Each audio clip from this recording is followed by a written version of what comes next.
जिंदगी में कई बार ऐसे हालात आते हैं जब चारों तरफ से खतरे हमें घेर लेते हैं। उस पल ऐसा लगता है कि अब सब कुछ खत्म हो गया है। लेकिन क्या आप जानते हैं, वही पल जो अंत जैसा लगता है वही किसी नई शुरुआत का संकेत भी हो सकता है। बहुत से लोग उस वक्त डरकर हार मान लेते हैं, लेकिन कुछ ऐसे होते हैं जो अपने लक्ष्य पर डटे रहते हैं और वही लोग इतिहास रचते हैं। एक दिन एक हिरन जंगल में पानी की तलाश में भटक रहा था। उसका गला सूख गया था, लेकिन बहुत खोदने के बाद भी उसे पानी नहीं मिला। कुछ देर बाद वह थककर एक पेड़ के नीचे बैठ गया। तभी उसे कहीं से पानी बहने की आवाज़ सुनाई दी। वह तुरंत उस दिशा में दौड़ा और वहां एक बड़ी नदी देखी। नदी देखकर उसकी खुशी का ठिकाना नहीं रहा, जैसे उसे नई जिंदगी मिल गई हो। वह जल्दी से नदी के पास गया और पानी पीने के लिए झुका। तभी दाएं तरफ से आवाज़ आई। उसने देखा कि एक शिकारी उस पर तीर तान कर खड़ा है। बाएं तरफ देखा तो झाड़ियों में एक शेर छिपा बैठा था।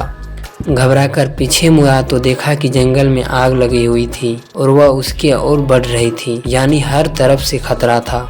हिरन कुछ पल के लिए रुका, गहराई से सोचा, फिर तय किया, जब मरना ही है तो मरने से पहले थोड़ा पानी तो पी लूं। उस पल आसमान में बादल छा गए और बारिश शुरू हो गई। बारिश से आग बुझ गई और बारिश की वजह से शिकारी का निशाना चूक गया। उसका तीर शेर को जा लगा। शेर गुस्से में शिकारी पर टूट पड़ा। इस बीच हिरन शांति से पानी पीता रहा। जब उसने सिर उठाया तो देखा ना शिकारी था ना शेर। पीछे देखा तो आग भी बुझ चुकी थी। इस कहानी से हमें ये सीख मिलती है कि जिंदगी में भी मुश्किल हर दिशा से आ सकती है, लेकिन घबराने से कुछ नहीं होगा। हमें शांत रहना चाहिए, साफ दिमाग से सोचना चाहिए और अपने लक्ष्य पर ध्यान केंद्रित रखना चाहिए। हिरन के पास भी कई विकल्प थे। वह नदी में कूद सकता था या किसी दिशा में भाग सकता था, लेकिन उसने अपने लक्ष्य यानी पानी पीने पर ध्यान बनाए रखा।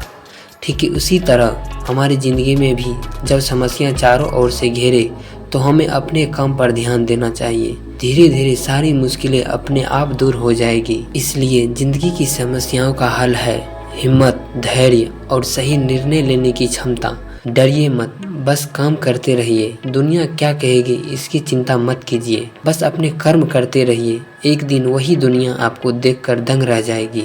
अगर आपको लगता है कि ये कहानी और लोगों तक पहुंचनी चाहिए तो वीडियो को लाइक करें और शेयर करें और हमारे चैनल को सब्सक्राइब करें, ताकि आप हमसे जुड़े रहें।